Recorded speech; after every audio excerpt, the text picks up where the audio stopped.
যে পেঁয়াজ নিতে হবে এখন। হাঁসের মুরগি পাকাবো। রসুন কোথায়? রসুন রসুন ভালো থেকে নিতে হবে। একটা দিলাম। এই যে কাকু দেখেন, কাকু অত্যন্ত ভালো মানুষ। এখন নিতে হবে 2 পিস টমেটো। টমেটো ভালো থেকে নিতে হবে, কারণ খারাপ টমেটো নিলে আমারই লস হবে। এই জন্য ভালো মানের টমেটো নিতে হবে 2টা। একটা কাঁচামরিচও নিতে হবে।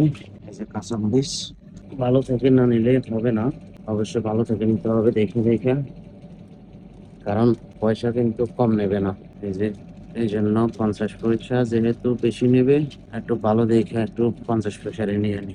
টমেটো নিলাম, কাঁচামরিচ নিলাম। কারণ কাকু বলতেছে 100 পয়সা। 100 পয়সাকে আমি কি করবো? 50 পয়সা হলে আমার না। কাকার দোকান থেকে বাইরে গেলাম, আর কাকার দোকান থেকে দেখেন কি নিছি। এই যে এগুলা নিলাম।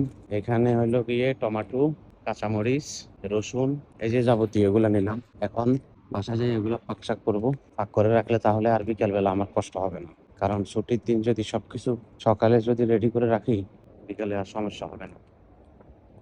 অবশ্যই লাইক কমেন্ট করবেন, কারণ সবকিছু আপনাদেরকে নিয়ে, আপনাদের উপরে আমার ভরসা, তাই না?